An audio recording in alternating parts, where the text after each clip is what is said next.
La palabra economía parece acorralarnos. Todos los días la leemos en cientos de notas, la escuchamos en la televisión, se cuela en muchas de nuestras conversaciones.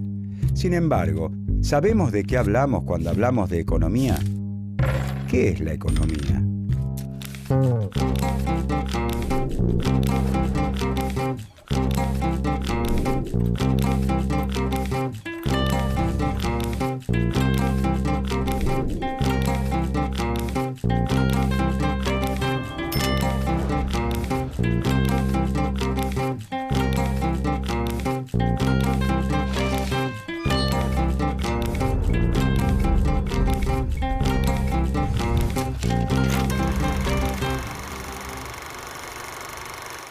Ella es Mariela. Mariela decora en su casa los mates que ella misma vende en un puesto de la feria. Todas las mañanas carga su producción en el canasto de su bicicleta y pedalea las 35 cuadras que la separan de su puesto. Los mates que ella decora y vende son mercancías. Las mercancías forman parte de la economía. La decoración y la venta de los mates es su trabajo. La venta de sus mates le permite recuperar el dinero invertido y obtener un beneficio. El trabajo, la comercialización, el dinero, la inversión y el beneficio también forman parte de la economía. La bicicleta de Mariela es su medio de transporte. El transporte es materia de la economía porque traslada a los trabajadores las materias primas o las mercancías. Conecta a los fabricantes con los consumidores. Pero la bicicleta de Mariela es asimismo un bien en el que interviene el trabajo humano en sus diversas formas e incluso en distintas partes del mundo. Desde los trabajadores que fabrican los pedales, los que arman los cuadros, los neumáticos o los empleados que se encargan de comercializarla. La división del trabajo es objeto de estudio de la economía. Las calles por las que pasa Mariela, los semáforos en los que se detiene, la vereda donde estaciona su bicicleta han sido provistos por el Estado gracias a la recaudación de impuestos. La recaudación, los impuestos, la inversión del Estado forman parte de la economía. Como vemos, el mundo de la economía es muy amplio. Pero entonces, ¿qué es la economía?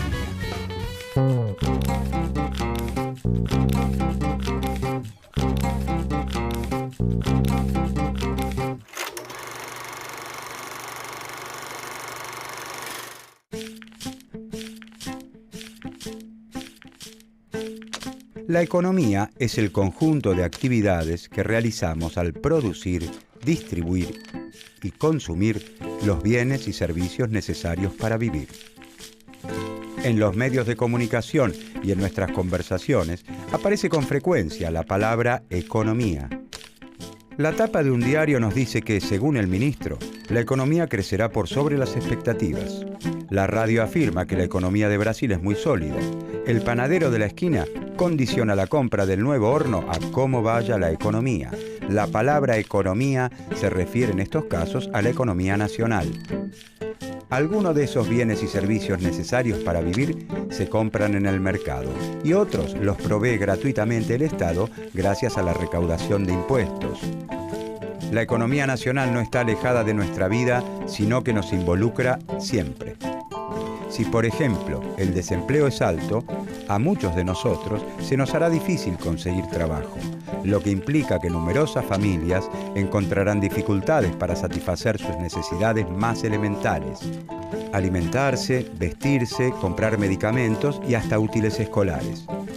Los problemas de la economía nacional afectan de distinta manera a todos sus integrantes. Producir todos estos bienes y servicios necesarios para vivir involucra el trabajo humano, y el trabajo humano siempre es realizado en sociedad. Hasta los bienes más simples que provienen directamente de la naturaleza necesitan la participación de manos humanas para poder ser consumidos por nosotros. Si podemos tomar un vaso de leche en el desayuno, es porque en un tambo se ordeñó una vaca que alguien antes alimentó. Luego ese producto se trasladó, se procesó, se colocó en sachets e incluso alguien fabricó el vaso en el cual lo servimos. A través del trabajo, el hombre se apropia de los materiales brindados por la naturaleza y los transforma en bienes útiles o valores de uso para satisfacer sus necesidades. Los bienes que se consideran elementales para asegurar nuestro sustento han cambiado a través del tiempo y en su transformación el hombre ha utilizado siempre instrumentos de trabajo dirigidos a facilitar su tarea. Eso nos lleva a averiguar ¿cómo se ha garantizado la subsistencia a través de la historia?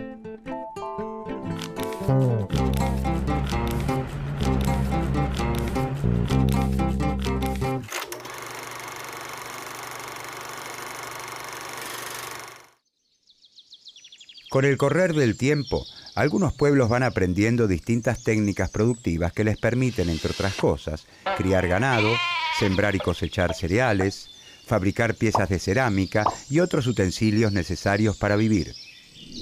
Pasan de métodos pasivos, como la recolección y la pesca, a controlar directamente la producción, con el consiguiente aumento de los recursos naturales disponibles. Los pueblos se vuelven entonces sedentarios. Se instalan en un lugar para poder cuidar sus cultivos y rebaños. Así se conforman las primeras aldeas.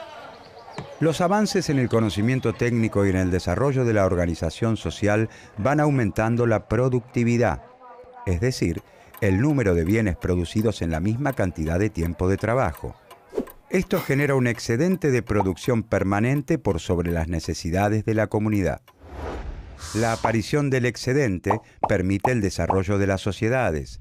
Ya no es necesario que todos los integrantes de una sociedad se dediquen a la producción de los bienes imprescindibles para vivir. Esto da lugar al desarrollo de otras actividades socialmente necesarias: el arte, la ciencia, la filosofía. Al mismo tiempo, cuanto más prósperas van siendo las sociedades y se generan mayores riquezas, aumenta el deseo de dominar y utilizar esa riqueza para provecho personal. La propiedad social sobre los medios de producción es reemplazada entonces por la propiedad privada. El amo es dueño de la tierra y del esclavo, considerado un instrumento de trabajo, una herramienta más. Junto con el excedente aparecen las clases sociales. Este es uno de los grandes temas de la economía. Las clases sociales son grupos humanos. Cada uno de estos grupos en los que se divide la sociedad puede apropiarse del resultado del trabajo de otro de acuerdo al lugar que ocupa en el régimen de producción. La apropiación de la riqueza sobrante, del excedente, genera conflictos entre las clases sociales que se traducen en continuas luchas a lo largo de la historia. Obreros y capitalistas, señores y siervos, amos y esclavos.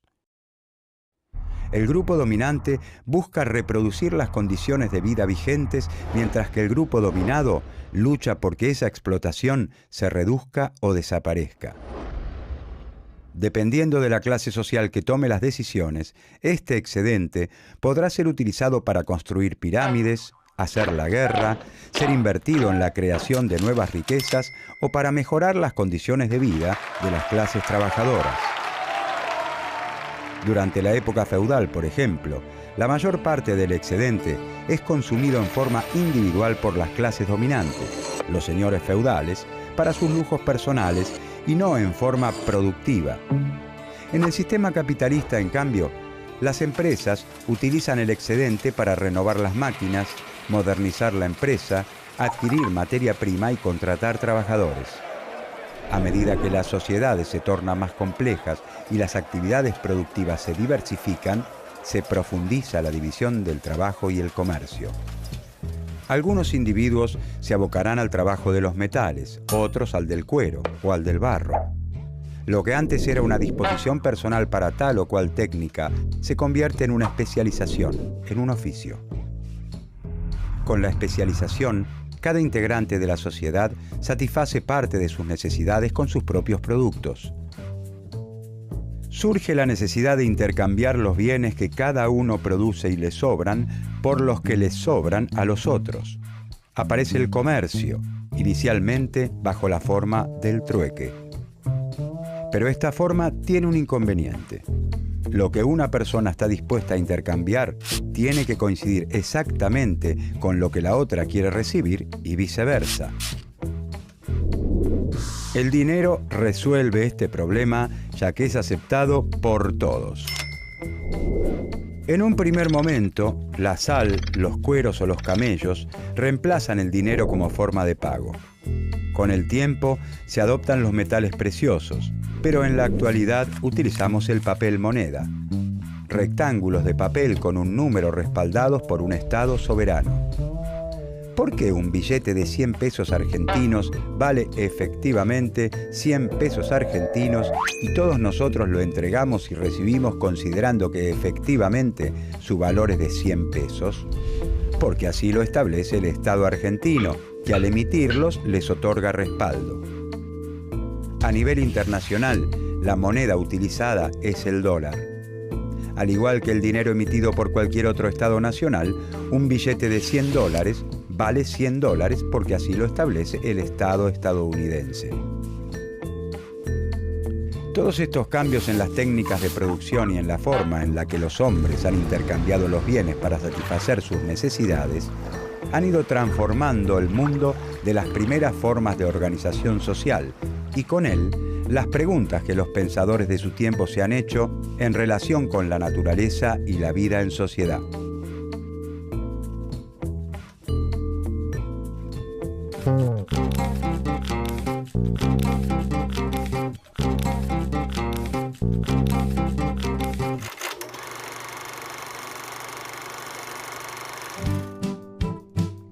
¿Cómo debe organizarse la sociedad?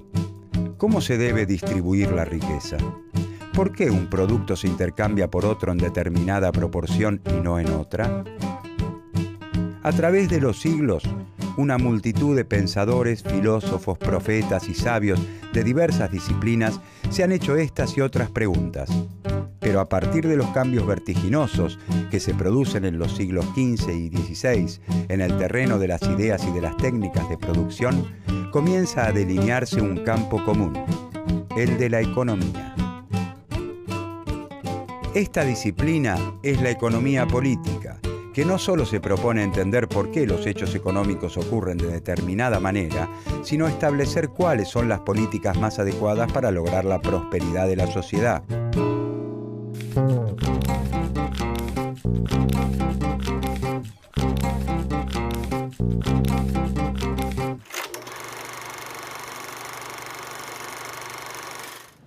Una de las características distintivas de nuestra sociedad es que para obtener la mayor parte de los bienes debemos ir al mercado a conseguirlos pagando un precio. Cada vez son más los bienes y servicios que se compran y venden. Todo tiene precio. Actividades que antes estaban confinadas al ámbito doméstico, como la cocina o la limpieza y el orden del hogar, hoy se compran y se venden.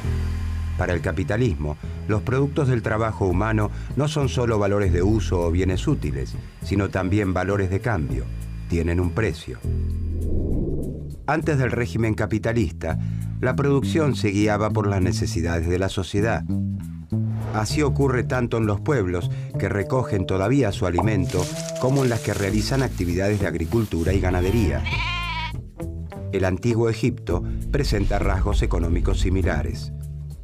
Los reyes o sacerdotes, que centralizan los excedentes, los utilizan para satisfacer sus propias necesidades o las de la comunidad, no con la venta como destino principal. Son economías productoras de bienes útiles o valores de uso. La producción no se realiza con el objeto último de la venta. Es decir, los bienes no tienen en general la forma de mercancías. Responden a las decisiones de un faraón, rey o señor feudal que decide qué se produce, cómo se produce y cómo se distribuye lo producido de manera tal que se asegure la subsistencia de todos. A partir del capitalismo, la producción y distribución de bienes y servicios se organiza por medio del mercado. Como siempre ha ocurrido, y mucho más que antes, en el capitalismo todos necesitamos del trabajo de los otros para vivir. Nadie se encarga de fabricar su propia ropa, elaborar sus alimentos, ni darse clases de inglés a sí mismo. Los individuos, como parte integrante de una comunidad, desarrollan una división de tareas para poder satisfacer sus necesidades de una forma más eficiente. Todos necesitamos del trabajo de los otros para vivir, pero la organización de esta actividad no es consciente. Cada integrante decide, en forma aislada y libre, qué va a producir, en qué cantidad y con qué características, y recién después va al mercado con su producción. No hay una organización del trabajo social que, partiendo de identificar las necesidades, organice las actividades para realizar como ocurría en las sociedades anteriores al régimen capitalista. En otras sociedades, el intercambio existe, pero no es la forma general de organización de la actividad económica. Si dos comunidades cuentan con excedentes ocasionales de diferentes productos, se dan las condiciones para el cambio.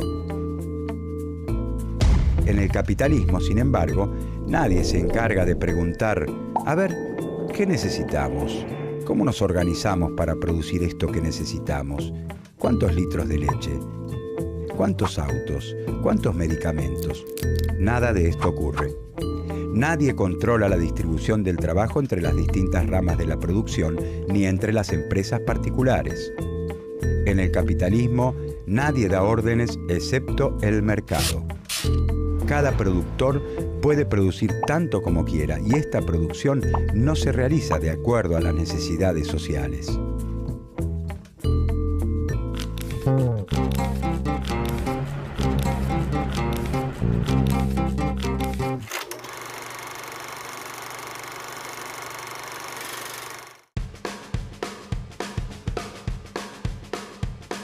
Mariela lleva al mercado los 12 mates que con mucho esmero decoró porque estima venderlos en el puesto de la feria. Ella no sabe si tomó la decisión correcta.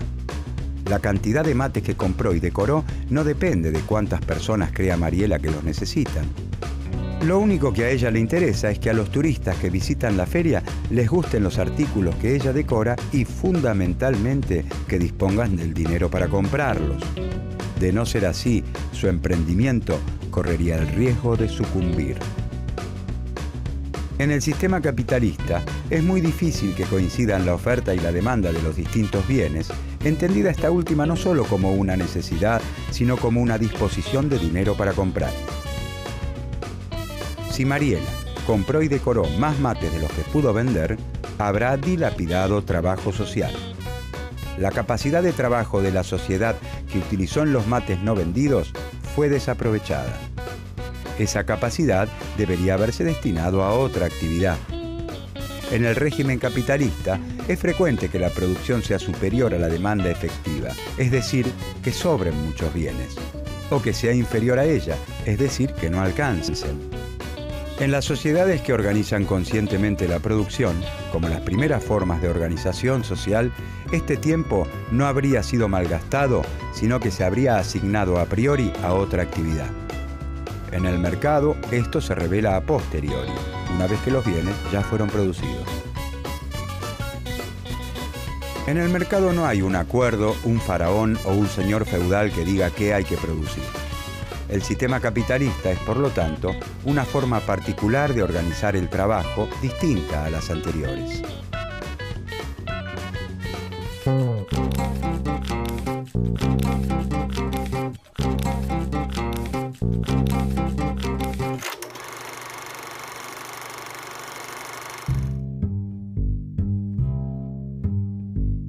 Pero entonces, ¿cómo funciona? ¿Cómo puede ser que un sistema en el que no se organiza cómo compatibilizar los recursos con las necesidades de la sociedad sea capaz de perdurar en el tiempo? Estas preguntas dieron inicio a la ciencia económica. Los economistas son una suerte de espectadores de sociedades que se transforman con problemas económicos que se modifican. Lo que parece importante en cierto momento ya no lo es con el paso de los años. Por eso las teorías económicas suelen aparecer en un determinado contexto histórico. ¿Cómo hacer para que crezca la riqueza? ¿Cómo se debe distribuir? ¿Cómo asegurar el bienestar de la población? Los problemas económicos varían con el paso del tiempo y entre los distintos países. Ciertos asuntos pueden ser considerados importantes en un país y totalmente ignorados en otros. Por eso la ciencia económica tiene, o debería tener, particularidades regionales o nacionales. El desarrollo del pensamiento económico depende, en consecuencia, de la existencia de ciertos problemas que la realidad histórica plantea. Así como un médico necesita hacer un diagnóstico para poder curar a un enfermo, la ciencia económica estudia el funcionamiento de la economía de una región, un país o el mundo para estar en mejores condiciones de resolver sus problemas económicos.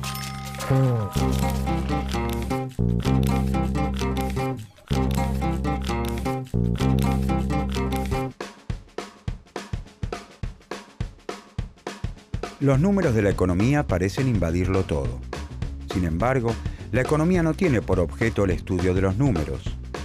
Utiliza la matemática como una herramienta, pero le interesan las relaciones sociales, porque la economía es una ciencia social, ya que las actividades de producción, distribución y consumo involucran relaciones entre los hombres y las mujeres que integran una sociedad.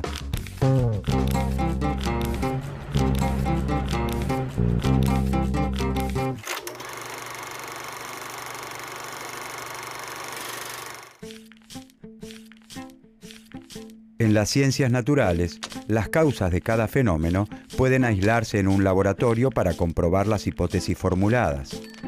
En cambio, en la economía, como en el resto de las ciencias sociales, las predicciones y los experimentos son mucho más complicados.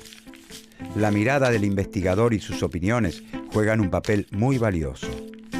Y la importancia es aún mayor porque los análisis económicos derivan en recomendaciones sobre políticas para implementar, las que están muy influenciadas por los intereses económicos, políticos y sociales del profesional que la formula.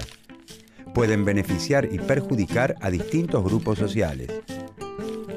Por eso es muy difícil llegar a consensos entre los economistas acerca de métodos de análisis, diagnósticos y soluciones.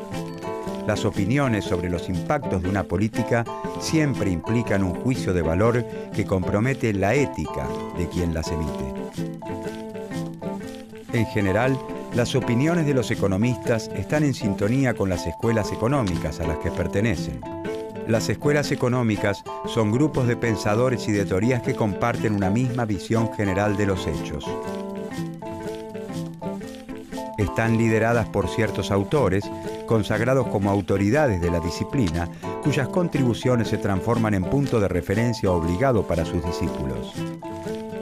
Cada escuela cuenta con un conjunto de rasgos distintivos y característicos y representa, en forma consciente o no, ciertos intereses. El pensamiento económico no evoluciona en el tiempo de manera lineal.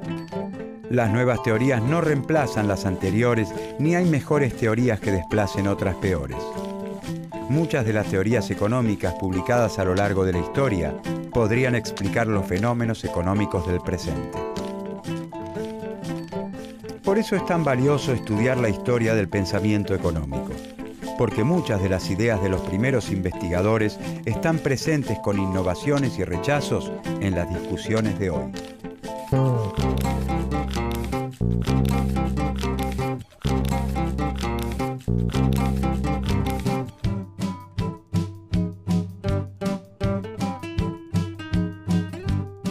En esta serie sobre el pensamiento económico, veremos cuáles han sido los principales problemas que abordó la economía a través de su historia, cuándo surgieron, por qué lo hicieron en ese momento histórico y no en otro, qué intereses estaban en juego en ese entonces, en qué se parecen esos momentos históricos a los nuestros y qué nos aportan para poder comprender las discusiones sobre la economía de hoy.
Raúl fabrica las bicicletas blanquiceleste en la República Argentina. Chanli produce en China las bicicletas blanquirrojas. Las bicicletas chinas son más baratas que las argentinas, porque en China se producen millones de bicicletas, lo que permite reducir los costos de cada una. Y además, los salarios de los chinos son menores que los argentinos. Por lo tanto, en Argentina se venden muchas más bicicletas chinas que nacionales. Pero, ¿qué ocurriría si el Estado argentino estableciera un impuesto a las bicicletas que vienen de afuera, es decir, un arancel a las importaciones de bicicletas?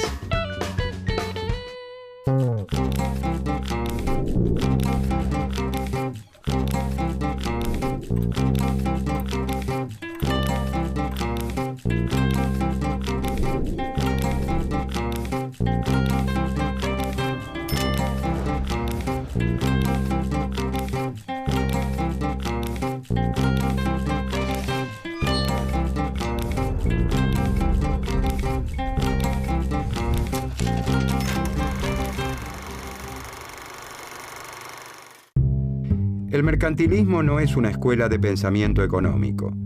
Es un conjunto de propuestas económicas desarticuladas entre sí que se formulan en distintos países y en distintos momentos a lo largo de 3 siglos, y que por lo tanto van evolucionando con el tiempo.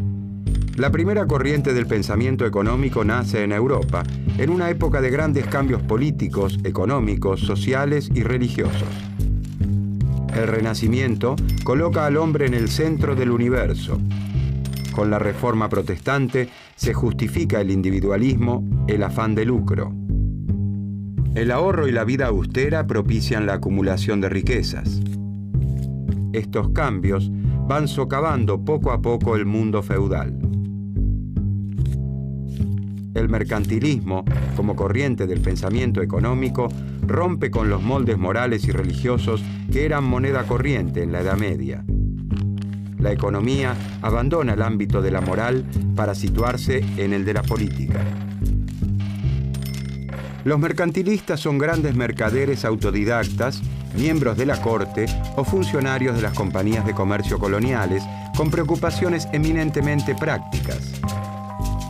Su principal interés es dilucidar cómo aumentar el poderío y bienestar del reino. Y el aumento en el poderío del reino depende de que crezcan las ganancias de los capitalistas comerciales, aseguran. Estos pensadores van elaborando una serie de recomendaciones para promover el bienestar de sus respectivas naciones, considerando al comercio exterior como la gran fuente del progreso.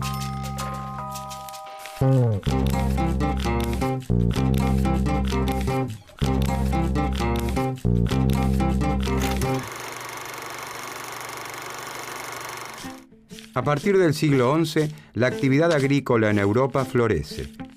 Ciertos avances en las técnicas de producción y la incorporación de nuevas extensiones de tierras provocan el crecimiento de la producción de cereales. Ese aumento en la producción provoca la generación de un excedente permanente. Es decir, la producción comienza a superar de modo permanente el consumo de la población. Ese excedente comienza a comercializarse en el mercado. Los señores feudales se enriquecen y con esa riqueza compran bienes de lujo de Oriente, especias, sedas, tinturas. Los mercaderes son viajantes de la Edad Media que traen los más variados productos. Vendedores ambulantes que se arriesgan a las travesías más audaces en busca de especias como el azafrán o el clavo de olor. Los mercaderes compran barato y venden muy caro. Comienzan a obtener abultadas diferencias de la reventa, una ganancia comercial. Aparecen las grandes compañías comerciales. Los capitalistas comerciales se enriquecen y son cada vez más poderosos. Se van constituyendo como clase social, la burguesía. Los artesanos comienzan a recibir encargos de los mercaderes. Las duras disposiciones de los gremios también se debilitan cuando se incorpora la mano de obra rural a la producción industrial. Los agricultores, eternamente ignorados por los gremios, tejen libremente alianzas con los mercaderes, Los mercaderes o capitalistas comerciales ponen en contacto a los productores de determinados bienes, la oferta, y a los que quieren adquirir esos bienes, la demanda.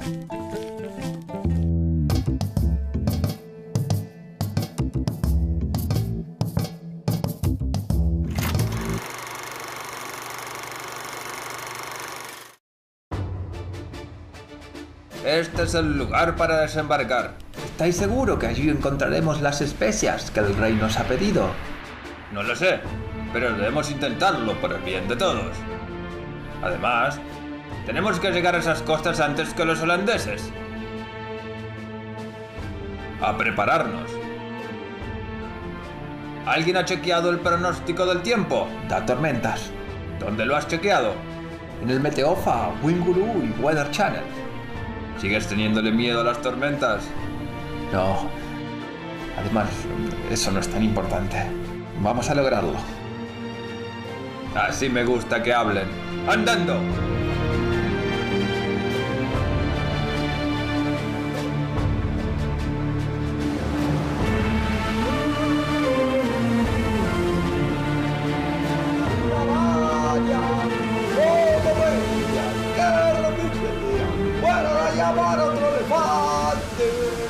209 elefantes se balanceaban sobre la tela de una araña. Como veían que resistían, fueron a llamar a otro elefante.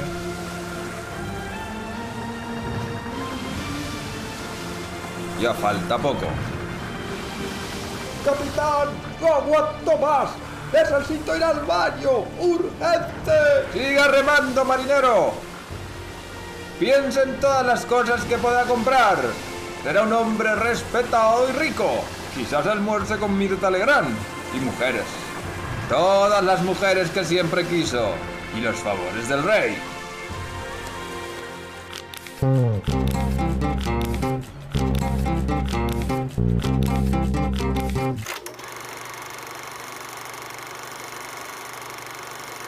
Ellos son el agricultor, el artesano, el señor feudal y el mercader. El agricultor, descendiente del siervo del sistema feudal, ha logrado cultivar mayores superficies que su abuelo, gracias a modestos avances técnicos. Su trabajo genera ahora un excedente permanente que se comercializa en el mercado. El señor feudal, al igual que sus ancestros, sigue siendo el amo de sus dominios. Pero el excedente permanente de la explotación de sus tierras le ha permitido acceder a algunos bienes de lujo traídos de Oriente. El comercio se ha transformado en la actividad económica más dinámica de Europa, y sus representantes, los mercaderes, como nuestro personaje, obtienen una abultada ganancia entre los que compran en territorios lejanos y revenden en los feudos. Los gremios, asociaciones de maestros, oficiales y aprendices de un mismo oficio, que antes regulaban toda la actividad de los artesanos, resisten como pueden el arrasador embate del comercio, del mercader de nuestro ejemplo y de los demás mercaderes que ahora intentan imponer a los artesanos la cantidad y variedad de bienes que necesitan para el intercambio.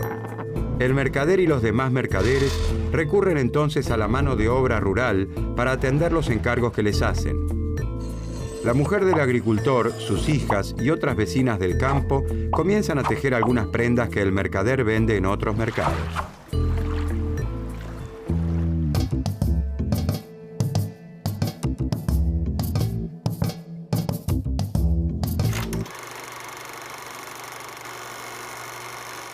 El mercantilismo evoluciona a lo largo de sus 3 siglos de historia.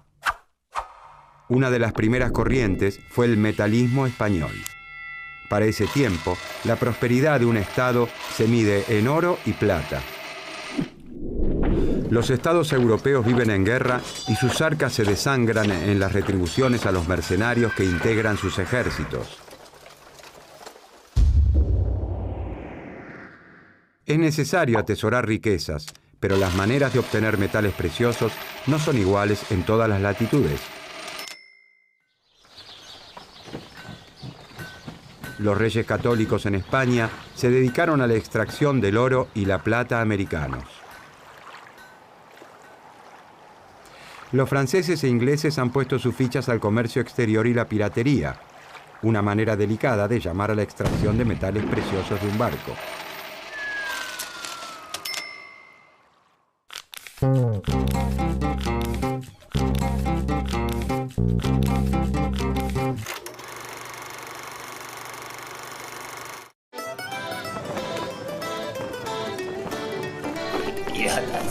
Piratas, somos piratas.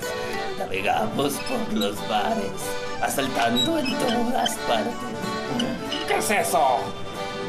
Parece un barco. ¡Capitán! ¡Barco a la vista! ¿Barco? ¿A dónde? ¿A dónde? No veo. Ahora sí. ¿Un barco? ¿No, papá? ¿No, papá? ¡Un barco francés! Ay, el rey Enrique se pondrá muy contento y sus arcas más aún. ¡Ah! ¡Ataquemos por Inglaterra!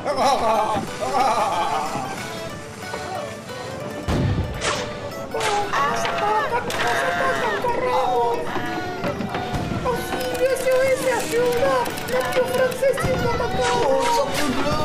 ¡Oh, Sacre Bleu!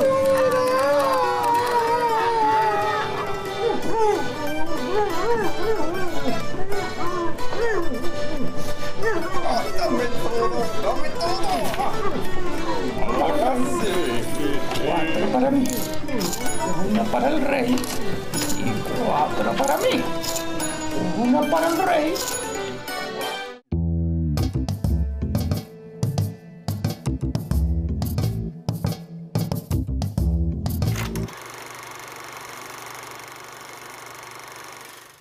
A principios del siglo XVII se comienza a alentar en Francia la producción local de manufacturas reales, productos de lujo como tapices, cristales o porcelanas.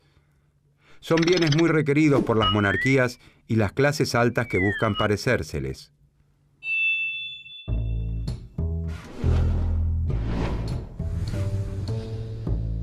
Como ahora se los produce en el país, ya no es necesario importarlos y se reduce la salida de metales preciosos.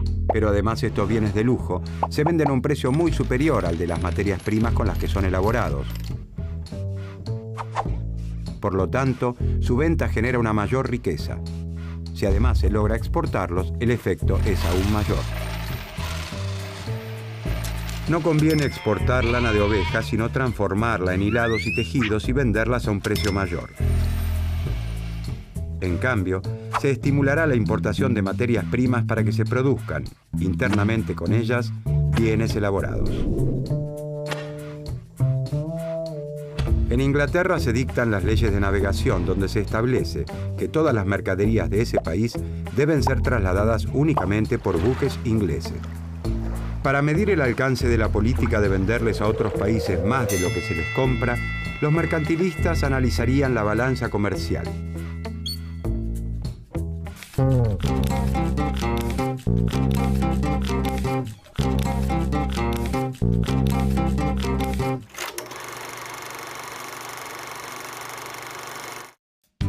La balanza comercial es la diferencia entre las exportaciones y las importaciones de un país en un periodo determinado de tiempo. Si las exportaciones son superiores a las importaciones, esto es, si se le vende a otro país más de lo que se le compra, ingresa más oro del que sale y por lo tanto el reino se enriquece. Pero para que la balanza comercial sea positiva, es necesario, de acuerdo a los mercantilistas, defender la industria nacional, regulando el ingreso de mercaderías del extranjero. A esta política se la conoce como proteccionismo. Se entiende por proteccionismo la defensa de la producción nacional y la regulación del ingreso de mercancías. El proteccionismo busca reducir las compras a través de la sustitución de importaciones de bienes elaborados. Como vimos, la producción local de bienes, como en el caso de las manufacturas reales o la aplicación de aranceles a la importación, desalientan las compras del exterior.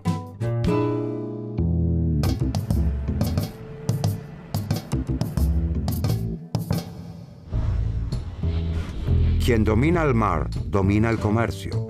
Quien domina el comercio, domina la riqueza del mundo y por ende, el propio mundo.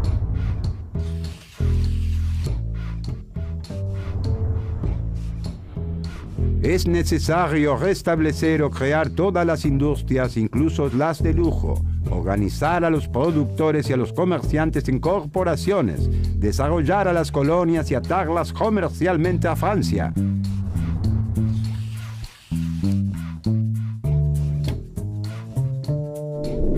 No es la abundancia de oro y plata o la cantidad de perlas y diamantes lo que hace a los estados ricos y opulentos.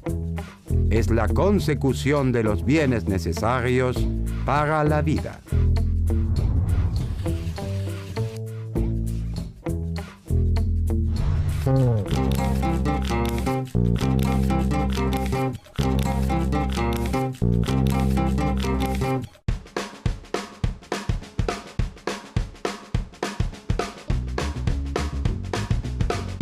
Por una serie de factores que reducen los costos de producción, como las tecnologías utilizadas y los menores salarios chinos, las bicicletas blanquirrojas que fabrica Chanli en China son más baratas que las blanquiceleste que fabrica Raúl en Argentina.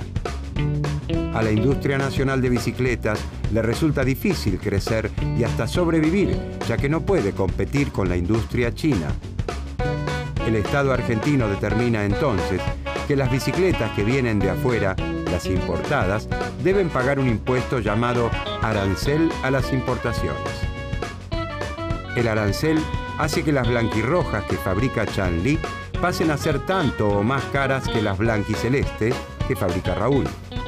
A partir del arancel, algunos ciclistas argentinos elegirán la blanquiceleste nacional a la blanquirroja china.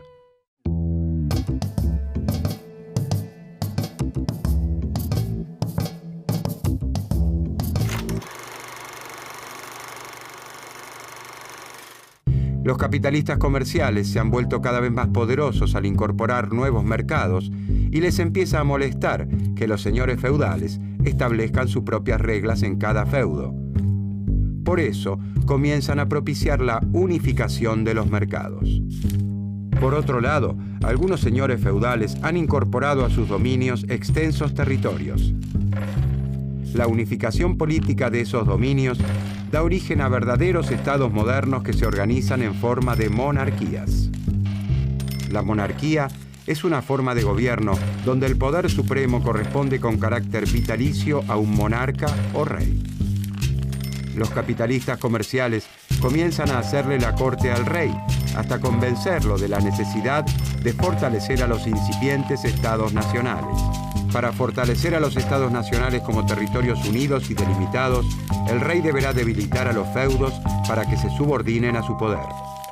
También deberá sostener poderosos ejércitos, controlar mercados y desarrollar el comercio exterior con nuevas rutas comerciales como la que aventuró a Cristóbal Colón a llegar a las Indias.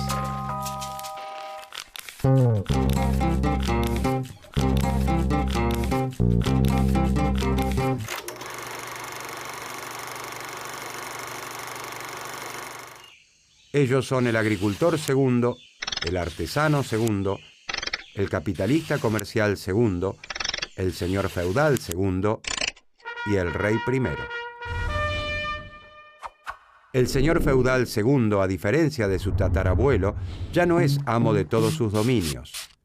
En su afán expansionista, los señores feudales se han visto en la necesidad de unirse.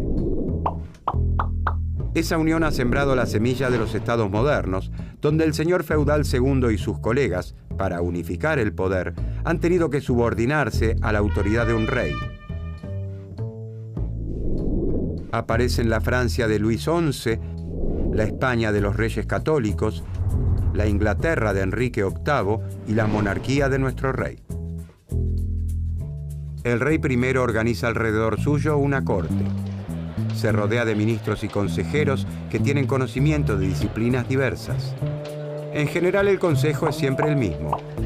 Hay que declararle la guerra a los vecinos para controlar los mercados y hacerse de oro. Pero mantener ejércitos es muy costoso. El rey primero aumenta los impuestos y solicita préstamos a los capitalistas comerciales, como el capitalista segundo, que han salido a flote con las exorbitantes ganancias de sus compañías navieras.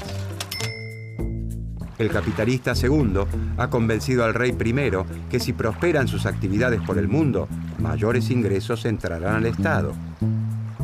Pero que el Estado además debería intervenir en la economía nacional, prohibiendo la salida de materias primas, regulando la navegación. La actividad del artesano segundo ya no está férreamente regulada por su gremio, pero debe cumplir con las duras exigencias de los mercaderes. El agricultor segundo y su familia trabajan a destajo según el encargo de los mercaderes. Las jornadas de trabajo son extenuantes y ni siquiera puede garantizar la subsistencia, que sus ancestros gozaban con mucho menos esfuerzo.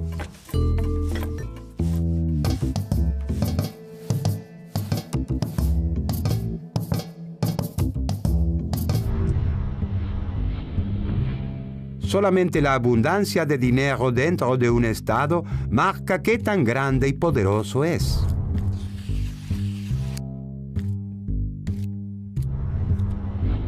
En todas las cosas debemos de tratar de sacar todas las ventajas posibles, ya se trate de cosas naturales o artificiales.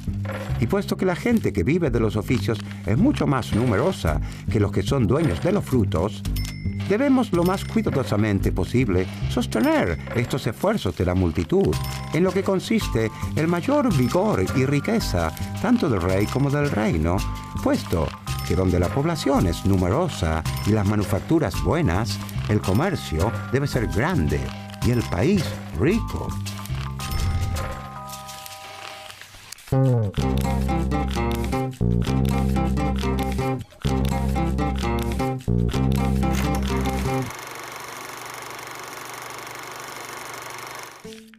El mercantilismo no fue una escuela de pensamiento económico, sino un conjunto de propuestas económicas que fueron evolucionando a lo largo de 3 siglos de historia.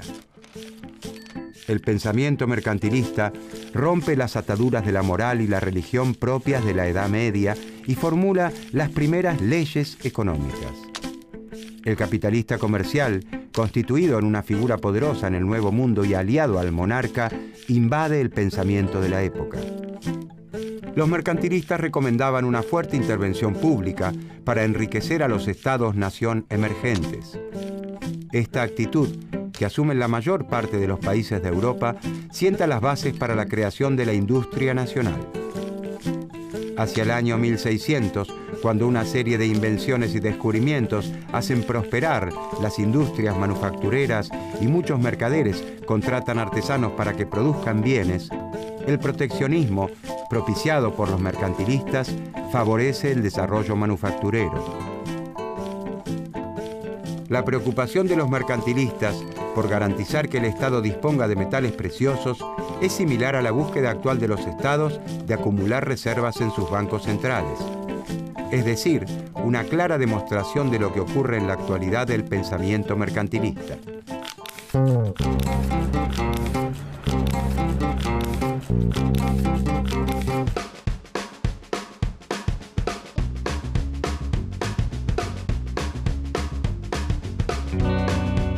Al cobrar aranceles a las bicicletas importadas, como las blanquirrojas de Chanly, el Estado está protegiendo a las fábricas de bicicletas blanquiceleste de Raúl.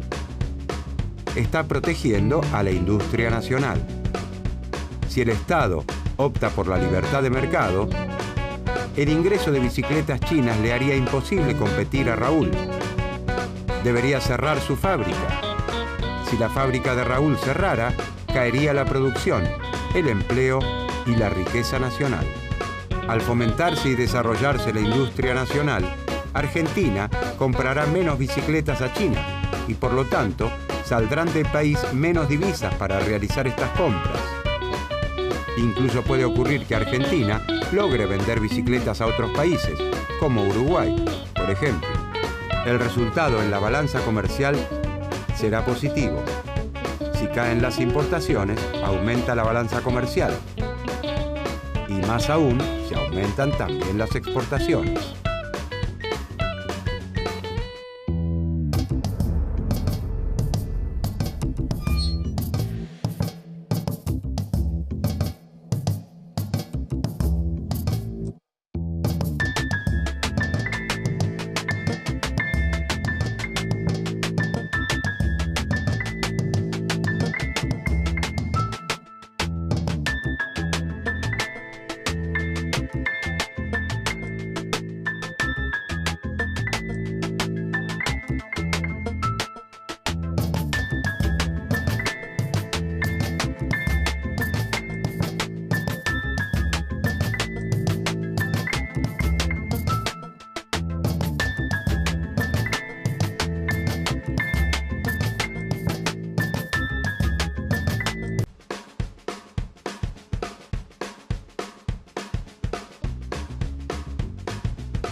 Gabriel es carpintero y trabaja en una fábrica de muebles. Claudia es operaria en una empresa láctea. Aníbal es colectivero de una compañía de transporte público. Ellos tres y todos nosotros necesitamos comprar bienes y servicios para vivir. La silla y la mesa, la leche, el queso y la manteca, la aguja y el hilo, un viaje en colectivo, una consulta al médico. Para adquirir esos bienes, Gabriel, Claudia, Aníbal y todos los integrantes del cuerpo social trabajan.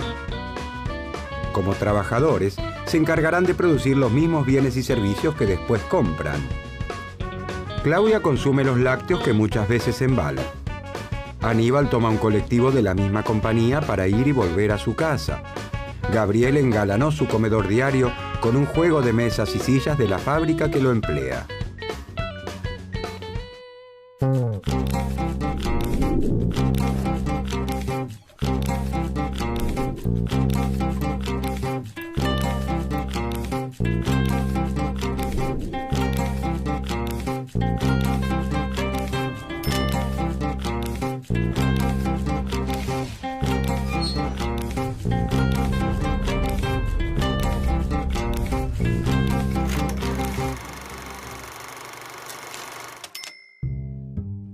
A fines del siglo XVIII, Inglaterra es la nación más rica y poderosa del mundo.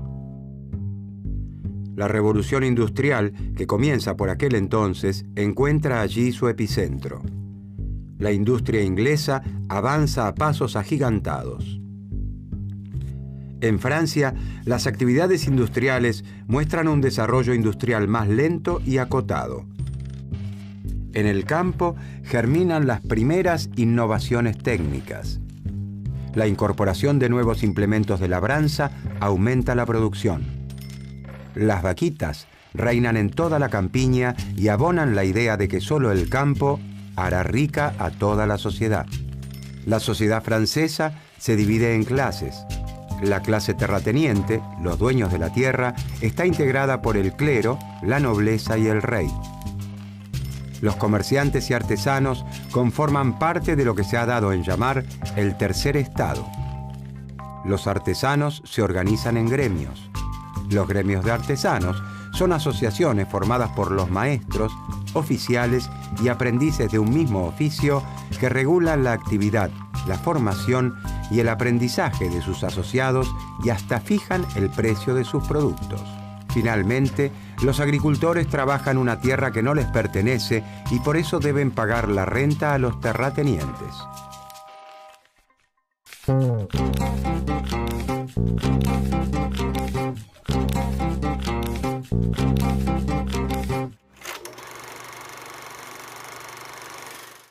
Ellos son el terrateniente, el agricultor y la artesana. El terrateniente es dueño de un título de nobleza y de una gran extensión de tierra en las afueras de París. El título y las tierras las heredó de sus mayores. El agricultor trabaja en las tierras del terrateniente. Sabe cultivar, cómo cuidar las plantas y cosechar. No heredó ni un metro cuadrado de tierra y por título, solo el de agricultor. Después de la cosecha, debe los impuestos al rey, el diezmo al papa y la renta al terrateniente. La artesana pertenece al gremio de los panaderos. Con la harina del trigo que el agricultor cosecha en el campo del terrateniente, ella moldea sus artesanías comestibles que tienen la forma y el sabor de una baguette o una croissant. En este contexto histórico y social surge en Francia una escuela de pensamiento cuyo principal referente es el doctor Quesnay. ¿Quién fue François Quesnay y por qué es considerado el padre de la fisiocracia?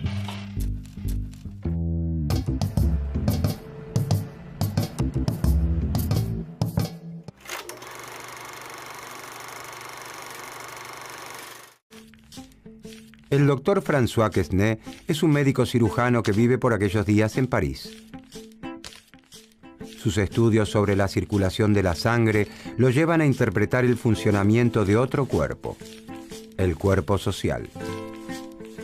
Quesnay fue secretario general de la Academia de Cirugía y primer médico del rey. También recibió un gran reconocimiento cuando publicó su tratado médico sobre la sangría. Contribuye a la enciclopedia con 2 artículos, Agricultores y cereales, aunque su obra más importante es el Tableau économique, cuadro en el sentido pictórico económico, publicado en 1758. Para Quesnay, las mismas leyes que rigen la naturaleza son las que gobiernan la economía. A través de su estudio sobre la circulación de la sangre, intenta explicar entonces las relaciones económicas entre las distintas clases del cuerpo social. Así como en el cuerpo humano, los pulmones oxigenan la sangre, los riñones la filtran y el corazón la impulsa a todo el cuerpo, en el cuerpo social, la sangre que relaciona cada una de las clases es la compra y venta de mercancías. Influenciado por sus conocimientos médicos y por los principios de la Ilustración, que pregona que la razón humana descifraría las verdades básicas del mundo, Quesnay aborda la economía a partir de las ciencias naturales, la biología y la medicina.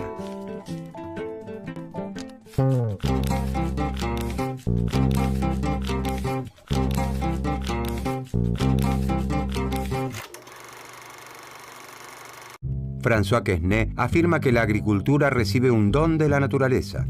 En la Francia de los fisiócratas, la riqueza se encuentra fundamentalmente en el campo. A diferencia de Inglaterra, el sector industrial francés está integrado por pequeñas empresas familiares que apenas cubren sus costos de producción. En un estado donde la revolución industrial es apenas una escaramuza, las plantas cultivadas y las vaquitas superan ampliamente a los talleres. Los fisiócratas observan que la agricultura permite vivir junto a los que trabajan la tierra a un gran terrateniente ocioso. Esto no significa que critiquen el régimen de propiedad de la tierra. La propiedad territorial se encuentra perfectamente justificada. Es para Quesnay la retribución a un trabajo de mejora y conservación del suelo. Este trabajo es realizado generación tras generación. El propietario actual es el heredero de todo ese trabajo pasado.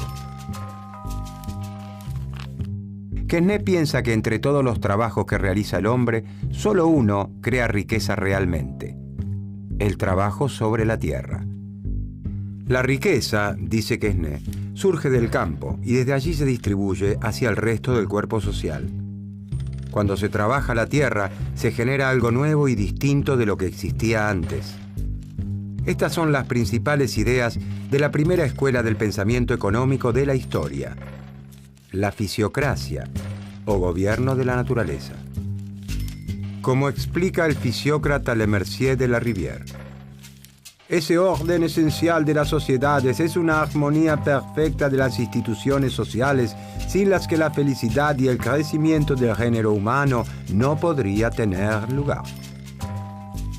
Los fisiócratas creen que la sociedad debe regirse por las leyes naturales. El Estado no debe intervenir para modificarlas. Cabe entonces preguntarse: ¿qué lugar ocuparían el terrateniente, el agricultor y la artesana en el cuerpo social francés de acuerdo al diagnóstico del Dr. Quesnay?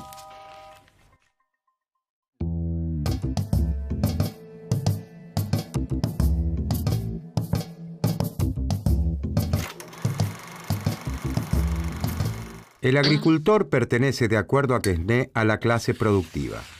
Los agricultores son los que le ponen el cuerpo a la actividad agrícola. Ponerle el cuerpo significa literalmente eso: comprar las semillas, cargarlas, llevarlas hasta el campo, sembrarlas, cosecharlas, vender la cosecha. Con el resultado de esa venta comprará el pan que fabrica la artesana. El excedente de todos sus gastos, los que realiza para producir y para vivir, constituye la renta que debe pagar al terrateniente. Esa renta es la riqueza que genera el agricultor, que es la riqueza que genera la sociedad. Para los fisiócratas, la agricultura es la única actividad que genera riqueza. La artesana integra la, llamada por Quesnay, clase estéril. Para los fisiócratas, los artesanos y comerciantes no producen riqueza. La sociedad no es más rica luego de que los productos de la naturaleza son transformados o trasladados. Estéril no significa inútil. La artesana transforma la harina de trigo en una masa con la que fabrica sus delicias. Es muy bueno que se dedique a producir pan para que todos los franceses puedan disfrutarlo en sus mesas. Pero su actividad no hace que la sociedad sea más rica. El terrateniente no produce bienes agrícolas ni productos elaborados. Vive de la renta que el agricultor le paga por trabajar sus tierras, es decir, vive de rentas. Los fisiócratas observan que la producción agropecuaria genera una riqueza tal que, después de cubrir todos los costos, le permite al propietario de la tierra recibir un ingreso sin haberle puesto el cuerpo a la producción. Según el pensamiento fisiócrata, al existir una única fuente de riqueza, la tierra, el terrateniente, como propietario, debería pagar el único impuesto que es lícito cobrar: el impuesto a la renta de la tierra. El Estado, dicen, debe eliminar todo aquel engorroso sistema heredado de la Edad Media que hace que la recaudación de impuestos sea difícil y costosa.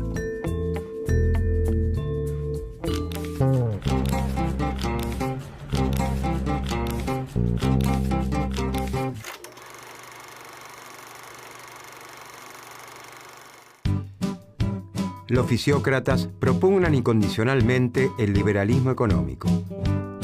Sus recomendaciones son opuestas a las de los mercantilistas.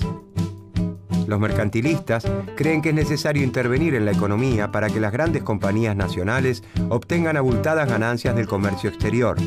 Para los fisiócratas, el Estado no debe intervenir para modificar las leyes que rigen la naturaleza.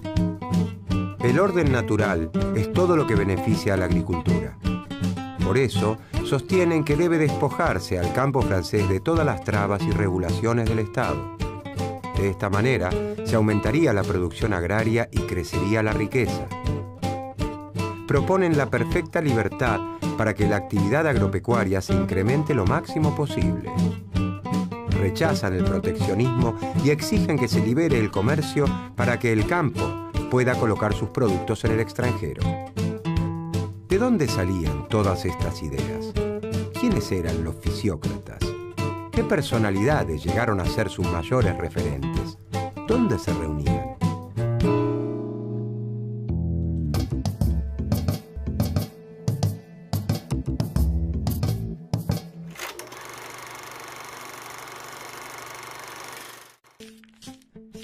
El doctor Quesnay no está solo en su cruzada.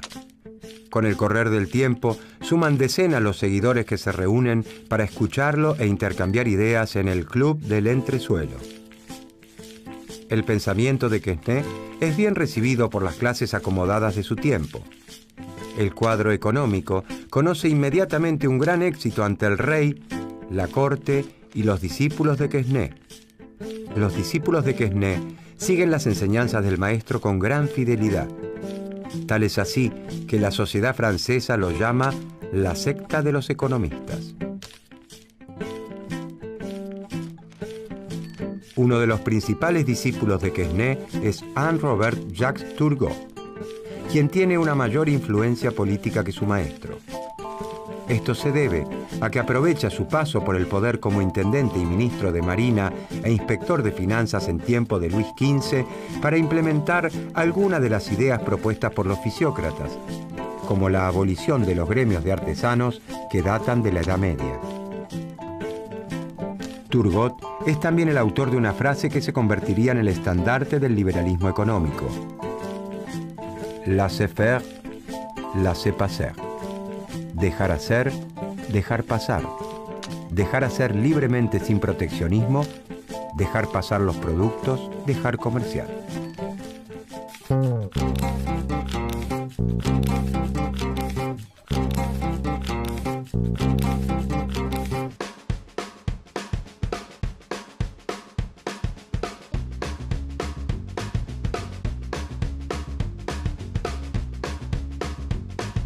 Claudia es operaria de una empresa láctea cuando actúa como trabajadora de la firma. pero es una de sus más fieles consumidoras cuando compra la leche, el queso o la manteca de la firma en el supermercado de su barrio. Gabriel, Aníbal y todos los integrantes del cuerpo social en su conjunto se relacionan con las empresas desde ese doble rol de trabajadores y consumidores.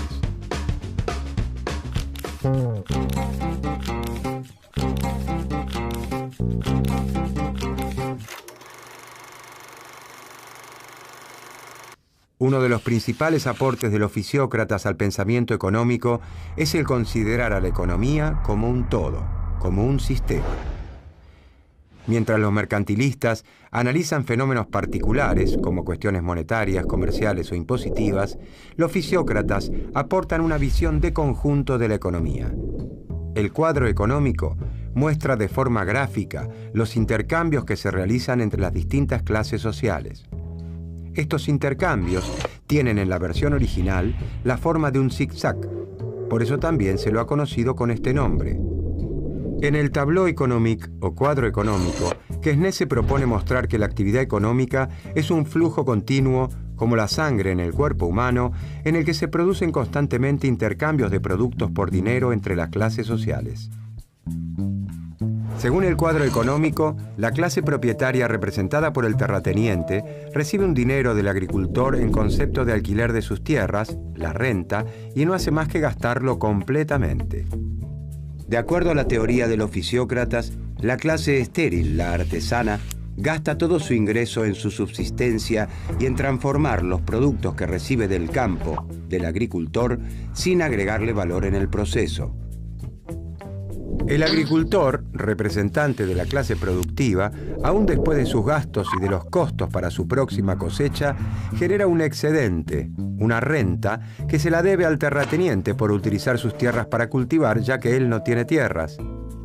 Por eso los fisiócratas sostienen que la actividad agrícola es la única que genera riqueza. En un año, por ejemplo, el agricultor produce trigo por 500 pesos. De estos 500 pesos, debe utilizar 200 para pagar los jornales de sus peones, las semillas que necesita para volver a plantar el ciclo que viene y su ganancia. Es decir, que el agricultor, la clase productiva, gasta 200 pesos en sí misma. De los 300 pesos que le quedan, el agricultor gasta 100 pesos en la clase estéril para adquirir bienes y servicios, zapatos, galletas o panes. Son bienes manufacturados que se elaboran a partir de la riqueza de la tierra, pero que el sector agrícola no produce. Después que el agricultor gastó 200 pesos en sí mismo y 100 pesos en la clase estéril, le quedaron 200 pesos. Es decir, al descontar todos los gastos necesarios para poder vivir y volver a producir, le resta un remanente. Estos 200 pesos constituyen el producto neto, la riqueza generada por la actividad agrícola. Esa riqueza es la renta que el agricultor debe pagarle a la clase propietaria, al terrateniente. El terrateniente gasta los 200 pesos que recibe en partes iguales en las otras dos clases. 100 pesos en el pan que elabora la artesana y 100 pesos en el agricultor para abastecerse de tomates, verduras y otro tipo de alimentos. De esta manera, la clase terrateniente gasta todo lo que recibe y al hacerlo, distribuye la riqueza en todo el cuerpo social, como la sangre en el cuerpo. En nuestro ejemplo, la clase estéril, la artesana, ha recibido 200 pesos, 100 pesos del terrateniente y 100 pesos del agricultor. De acuerdo a los fisiócratas, la artesana no genera riqueza, sus ventas son iguales a sus costos. Todo lo que recibe por la venta de sus productos debe gastarlo para vivir y adquirir materias primas. Gasta todo en el agricultor, ya que tanto el trigo que necesita para elaborar el pan como el resto de los alimentos que consume provienen de la tierra. En cambio, todos los gastos en la producción agrícola generan riqueza. Cuanto más gaste el agricultor en sí mismo, mayor será la riqueza generada. En nuestro ejemplo, gastó 200 pesos en sí mismo. Y se generó una riqueza social de 200 pesos.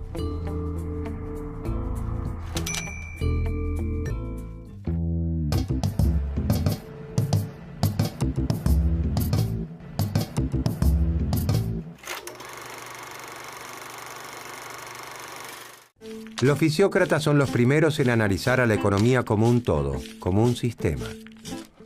Conforman la primera escuela de pensamiento económico digna de ese nombre, porque tienen un pensamiento coherente y homogéneo, un maestro, Quesnay, seguido por fieles discípulos, un enfoque científico y una actuación como grupo organizado.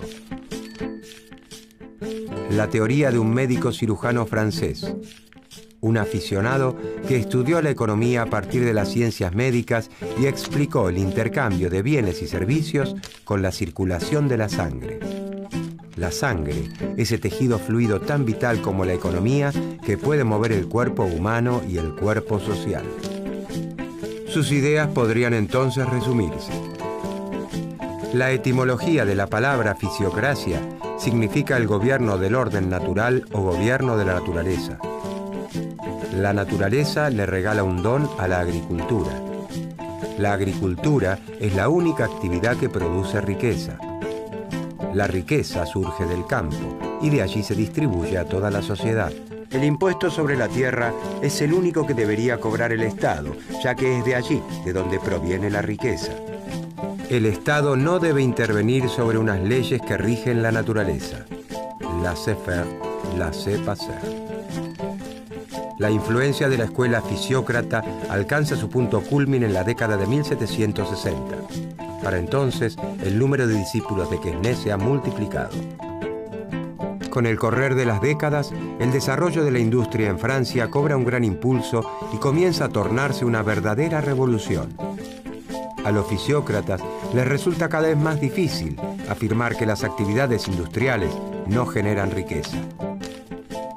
El desarrollo de las manufacturas y el fuerte crecimiento en la producción que se genera por la división del trabajo muestran que los mayores incrementos en la productividad se dan en realidad en las actividades industriales y que la riqueza está conformada por todo tipo de bienes.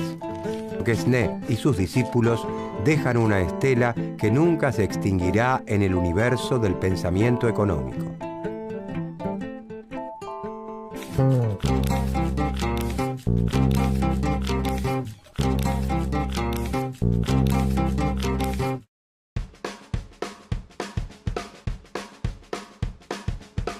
La fábrica de muebles donde trabaja Gabriel es su empleadora, pero le facilitó la compra de un juego de mesa y sillas cuando el joven carpintero quiso engalanar su comedor diario. En este caso, la empresa actuó con su empleado como vendedora. Del mismo modo, cuando contratan a Claudio y a Aníbal y cuando les venden un boleto o sus lácteos, las empresas desempeñan ese doble papel con la totalidad del cuerpo social. Uno de los principales aportes de la fisiocracia al pensamiento económico es el considerar a la economía como un todo, como un sistema en el que todos los órganos cumplen con una función para mantener en funcionamiento al cuerpo social.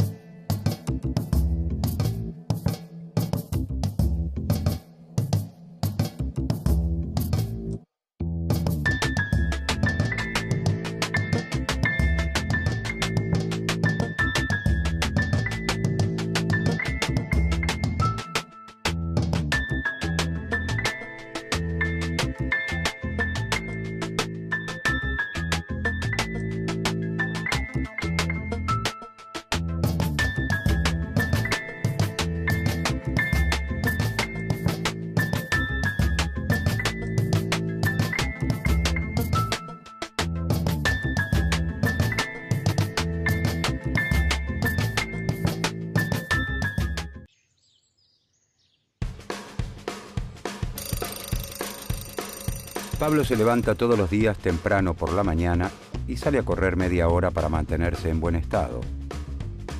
Luego viaja 1 hora para llegar a su lugar de trabajo. Allí repone mercancías en las góndolas para que los clientes siempre encuentren lo que buscan. Esteban trabaja manejando un taxi. Como pasa muchas horas sentado, intenta comer alimentos sanos. Después de 12 bocinazos, 974 frenadas y 3.258 cambios de marcha, Esteban termina su jornada laboral. Por la noche estudia ingeniería y es compañero de Pablo. Durante los fines de semana, ambos se reúnen en un taller improvisado en un cuartito de la casa de Esteban. Allí deciden desarrollar su creatividad y poner manos a la obra para fabricar una modesta computadora hogareña. Durante varias jornadas ensamblan componentes, sueldan circuitos y ensayan conexiones. Un día, finalmente, conectan el artefacto a un televisor y ocurre el milagro. Pablo y Esteban logran desarrollar una innovadora versión de un lenguaje de computación. El éxito del emprendimiento cautiva a sus amigos y así logran levantar los primeros pedidos.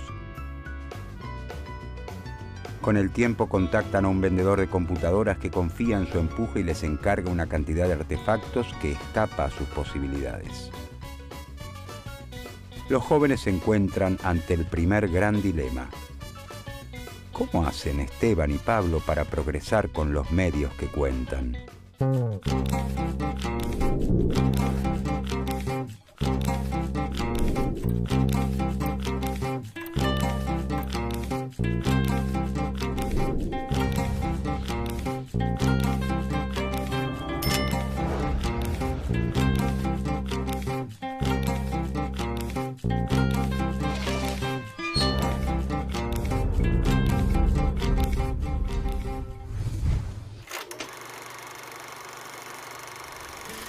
Considerado el padre de la economía política, Adam Smith prefiere presentarse como filósofo moral. Nace en Kirkcaldy, un pequeño poblado de Escocia, en 1723. A los 36 años, gana cierto renombre con la publicación en 1759 de su obra sobre ética llamada Teoría de los Sentimientos Morales, donde enuncia que al ser humano no solo lo motiva el egoísmo, sino también una fuerza contraria y complementaria, un sentimiento a favor de los demás, que llama empatía. Estamos en los albores de la Revolución Industrial y la prosperidad que Smith descubre en Glasgow despierta su atención, que se concentrará en las prácticas mercantiles de sus vecinos para tratar de explicar como buen filósofo qué es el nuevo mundo que lo rodea. Desde 1763, Adam Smith recorre durante 3 años Toulouse, Ginebra, París y Londres.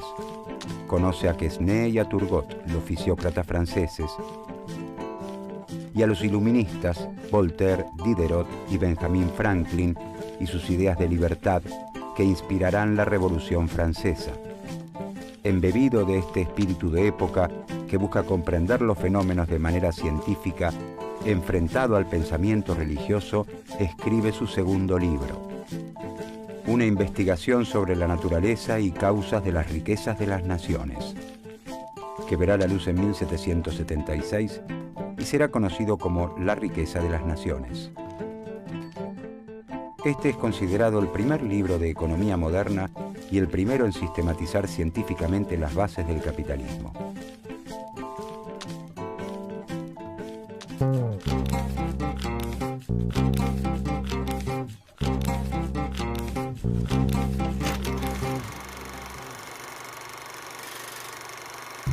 En el feudalismo, la compra-venta no es habitual. La economía rural, que es predominante, se basa en feudos que producen la mayor parte de los bienes que necesitan y solo esporádicamente se concurre al mercado para intercambiar ciertos excesos de producción o adquirir algún faltante. La sustitución del régimen feudal por el sistema capitalista no se produce de un día para el otro, sino que implica un largo proceso que se extiende entre los siglos XVI y XVIII. La revolución industrial se inicia en Inglaterra recién hacia fines de este periodo. A esta revolución productiva se suman los extraordinarios resultados y descubrimientos de la época que muestran que los fenómenos pueden ser entendidos por la razón humana. Los fundamentos divinos propios del medioevo pierden crédito. Se exigen explicaciones científicas en todos los campos del saber. Influenciada por estas corrientes, las ciencias sociales buscan descubrir leyes objetivas que rijan las relaciones sociales en todo tiempo y lugar. El capitalismo va socavando progresivamente las bases de la sociedad feudal, arrasando con costumbres afianzadas por siglos y con los vínculos fundados en el control religioso.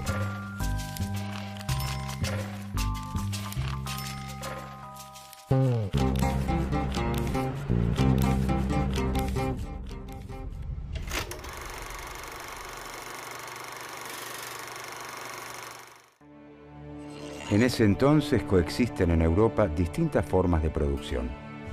Por un lado, los artesanos elaboran bienes en sus talleres. El ebanista, con sus máquinas, sus herramientas y sus maderas, fabrica todo tipo de muebles para que un comerciante los venda en los mercados.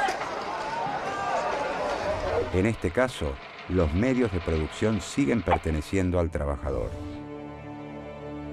El mercader vende los muebles que fabrica el artesano ebanista. Gracias a los avances en la navegación, los comerciantes realizan viajes cada vez más largos a lugares remotos, lo que permite la venta de productos de mayor cuantía y, por lo tanto, el alza en las ventas y la ampliación de los mercados. El mercader recibe pedidos de otros mercados, donde se espera que se utilice una madera particular y que los muebles reciban un orlado determinado, con unas herramientas especiales que en Europa no se utilizan. Como la adquisición de esa materia prima y de las herramientas escapa ya al bolsillo del artesano, es el mercader quien las compra y pone a disposición del ebanista. Con el tiempo, cada artesano va trabajando en forma exclusiva con un mercader, quien le compra toda su producción y hasta le entrega las materias primas necesarias. La forma de producción distintiva de la época es la manufactura. El principal cambio está relacionado con la manera en que se organiza la producción. En lugar de trabajar en sus talleres, los artesanos se reúnen bajo un mismo techo a las órdenes de un nuevo actor, el capitalista industrial. Este es el dueño de las máquinas, las herramientas y las materias primas, y le indica a cada uno de los trabajadores qué actividad debe realizar. En una fábrica de alfileres, propiedad del capitalista industrial, un obrero estira el alambre, otro lo endereza, un tercero lo va cortando en trozos iguales, un cuarto hace la punta y un quinto operario está ocupado en limar el extremo donde se va a colocar la cabeza. A su vez, la confección de la cabeza requiere 2 o 3 operaciones distintas. Fijarla es un trabajo especial, esmaltar los alfileres otro y todavía es un oficio distinto colocarlos en el papel. Esta división de tareas dentro de una misma fábrica se denomina división del trabajo. La división del trabajo también se difunde de a poco entre los artesanos independientes. El carpintero, que antes fabricaba muebles de todo tipo, ahora solo se dedica exclusivamente a las sillas. La manufactura transforma los roles de la sociedad conocida hasta entonces. El nuevo capitalista industrial ya no se encarga de la compra-venta de mercancías, sino de su producción. Es durante la fabricación que obtiene su ganancia. De hecho, no va al mercado. Esto lo hace el mercader, que vive de comprarle lo más barato posible al industrial y vender lo más caro que pueda en el mercado.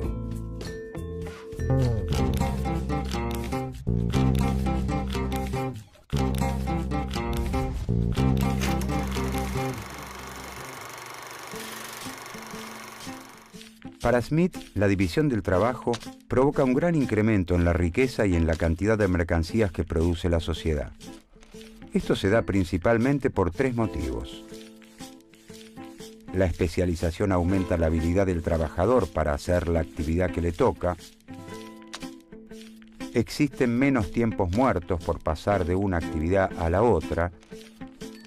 Y se crean herramientas novedosas o mejoras a las existentes para concluir el trabajo más rápido o con menor fatiga.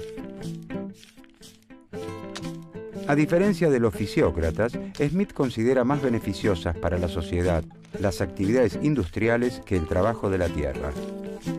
En la agricultura no se admiten tantas subdivisiones por las características propias de la tarea. A lo largo del año, una misma persona tiene la oportunidad de arar, sembrar, cavar y recolectar. Smith procura demostrar que el capitalismo, a pesar de parecer caótico y falto de organización, está regido por un conjunto de leyes que garantizan el progreso económico y social y brinda el marco ideal para el desarrollo de las libertades individuales. El sistema tiene su lógica de funcionamiento, sus leyes económicas eternas, inmutables y objetivas como aquellas que rigen los movimientos de los cuerpos celestes. La división del trabajo habrá ayudado a Pablo y Esteban a encontrar la forma de cumplir con el pedido de computadoras.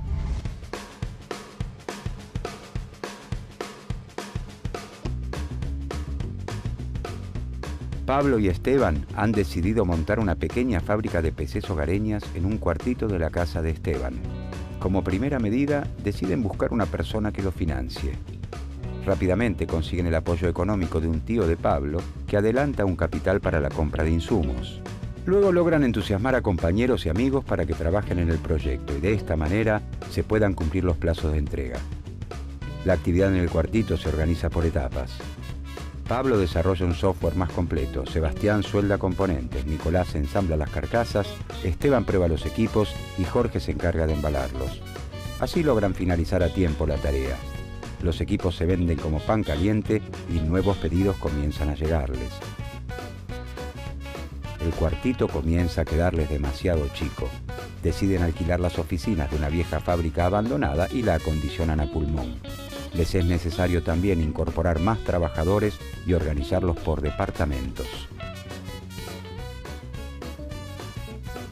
¿Qué más pueden aprender Pablo y Esteban de las teorías de Adam Smith para implementar en su emprendimiento?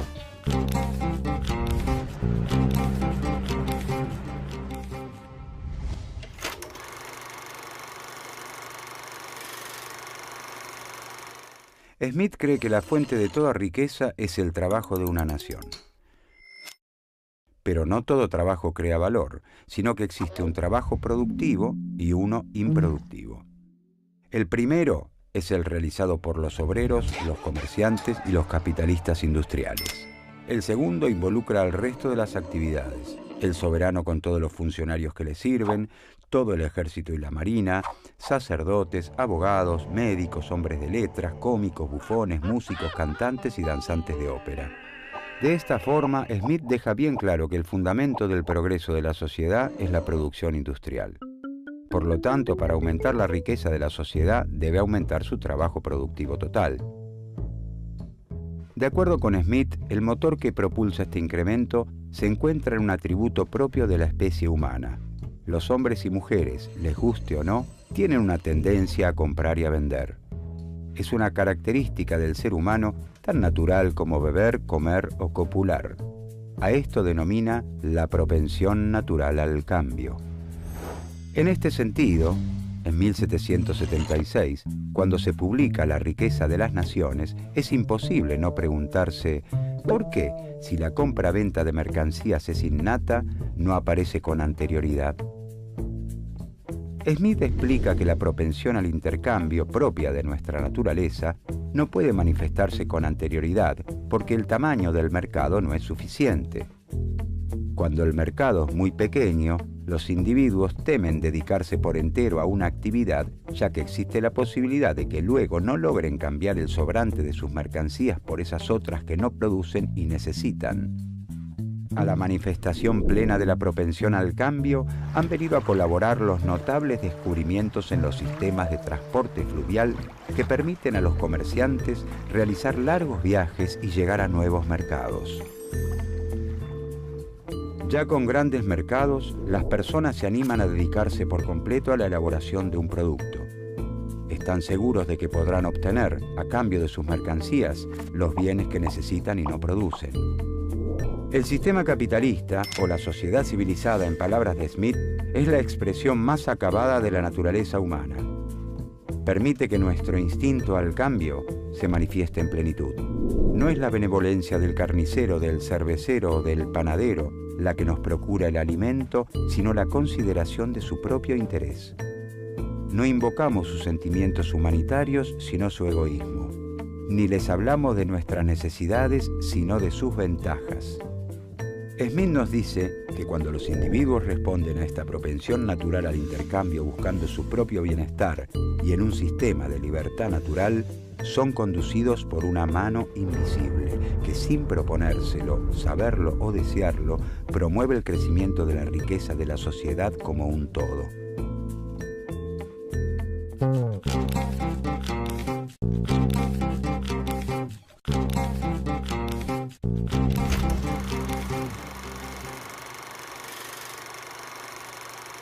Smith señala que las mercancías tienen dos valores, el valor de uso y el valor de cambio. El valor de uso deriva del hecho de que son útiles, pueden satisfacer alguna necesidad humana. La silla tiene valor de uso porque sirve para sentarse. El valor de uso de los zapatos está justificado porque sirven a las personas para abrigarse del frío, evitar lastimaduras y atraer las miradas de los demás. Una cáscara de nuez no tiene utilidad, por lo que carece de valor de uso. Las mercancías también tienen un valor de cambio o precio, es decir, a cuánto las adquirimos en el mercado. Smith sostiene que el valor de cambio no se determina por el valor de uso o la utilidad de las mercancías. ¿Quién determina cuán útil es un bien, dado que los gustos y necesidades son tan diferentes como los individuos? Si pudiéramos sopesarlo, diríamos que el valor de uso de un bife de chorizo es altísimo para un amante de la carne y nulo a la vista de un vegetariano. ¿De dónde surge entonces el precio? En la sociedad ruda y primitiva, es la cantidad de trabajo utilizada en la producción de las mercancías lo que rige el intercambio. Si para producir un par de zapatos se emplean 2 horas de trabajo y para terminar una silla se necesita solo una, entonces el zapatero exigirá al ebanista 2 sillas a cambio de un par de zapatos. Nos encontramos ante la ley del valor trabajo. En la sociedad capitalista, con el desconocimiento sobre los tiempos necesarios para la producción de los bienes fabricados por otros y la participación de los capitalistas y terratenientes, Smith considera que la ley del valor trabajo deja de operar. Abandona el camino recorrido hasta entonces y asegura que el precio ya no está determinado por el trabajo incorporado. En uno de sus aportes más importantes y originales, Smith enuncia las diferentes clases sociales que componen la sociedad moderna: los trabajadores, los capitalistas y los terratenientes. Cada clase es dueña de los 3 factores necesarios para la producción. El trabajador es dueño de la fuerza del trabajo y recibe como retribución un salario. El capitalista es dueño del capital y a cambio recibe un beneficio. Y finalmente el terrateniente, como dueño de una porción de tierra, recibe un ingreso generado por quienes la trabajan. Smith desarrolla entonces la teoría de los costos de producción y dice que el precio de una mercadería surge de sumar el salario, la ganancia y la renta que se paga a quienes están involucrados en el proceso productivo.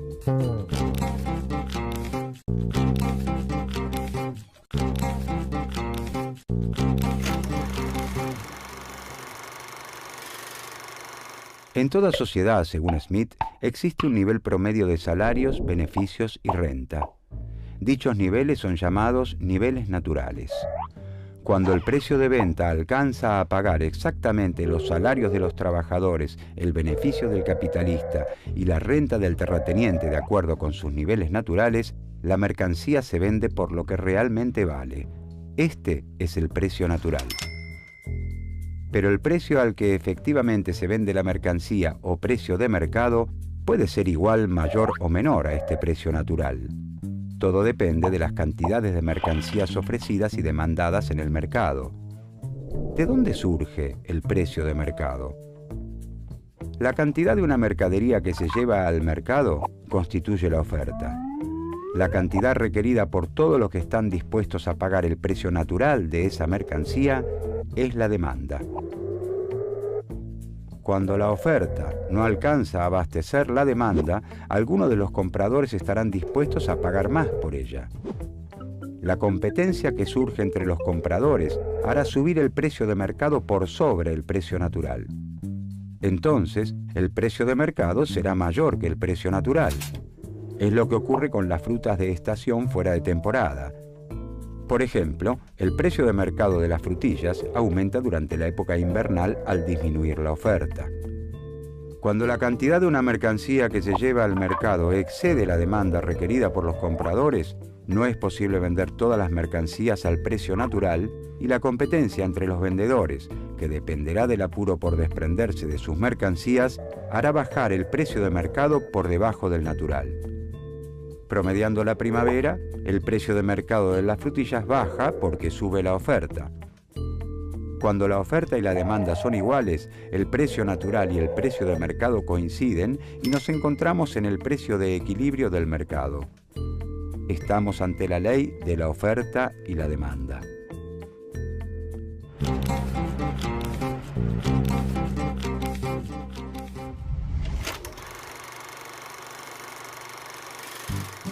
Smith reconoce que las consecuencias de la división del trabajo sobre el desarrollo intelectual y espiritual de los trabajadores son desastrosas. Como ellos realizan pocas actividades sencillas, su tarea es muy monótona. Esto entorpece al trabajador y lo incapacita para realizar otras actividades. Smith admite también que los capitalistas y trabajadores tienen intereses contrapuestos, por lo que existe posibilidad de conflicto. El trabajador quiere que su salario sea lo más alto posible, mientras que el patrón quiere pagar lo mínimo. Pero en esta negociación, trabajadores y capitalistas no se encuentran en igualdad de condiciones. Smith reconoce el poder de acuerdo con el que cuentan los capitalistas para mantener los salarios bajos y nota que el derecho protege a la clase burguesa. Además, el hecho de no contar con las máquinas y herramientas necesarias para producir coloca a los trabajadores en una situación de dependencia con respecto al capitalista. Sin embargo, Smith defiende el sistema capitalista y lo cree necesario para el progreso de la sociedad.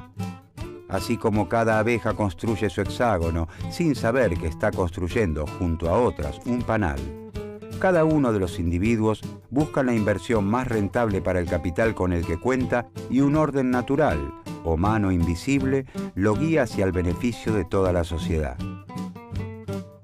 Como el interés personal es la fuente del progreso económico y del bienestar general, los individuos deben poder tomar sus decisiones libremente.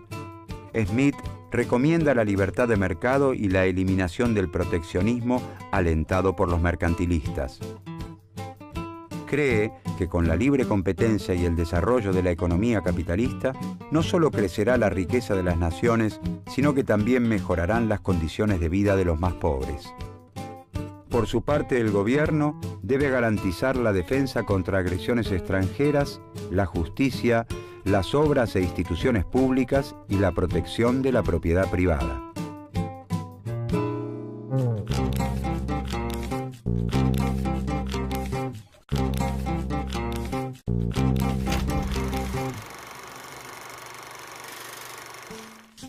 Adam Smith fue un agudo pensador, fundador de la economía política, la expresión de un espíritu en los albores del sistema capitalista y la revolución industrial. La riqueza de las naciones marcaría a los más influyentes pensadores del siglo XIX y aún hoy sigue inspirando a los defensores del libre mercado. En su libro, Smith sostiene que a pesar de parecer caótico y falto de organización, el capitalismo se rige por leyes que garantizan el desarrollo de las sociedades. Y son esas leyes las que Smith, a través del método científico, busca describir.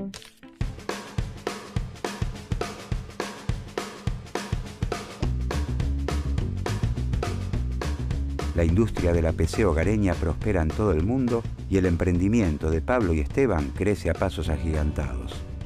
Los beneficios de la actividad son casi en su totalidad reinvertidos en la fábrica, de manera tal que en pocos años les es posible la compra de la vieja planta fabril, tecnificarla y contratar mayor y mejor mano de obra. El pueblo también se beneficia con el emprendimiento. Crecen las industrias alrededor de la fábrica y con ellas la cantidad de habitantes. El gobierno colabora con las obras de infraestructura, construye caminos, escuelas y hospitales. Una mano invisible parece también acompañar ese crecimiento y el bienestar se extiende a toda la sociedad.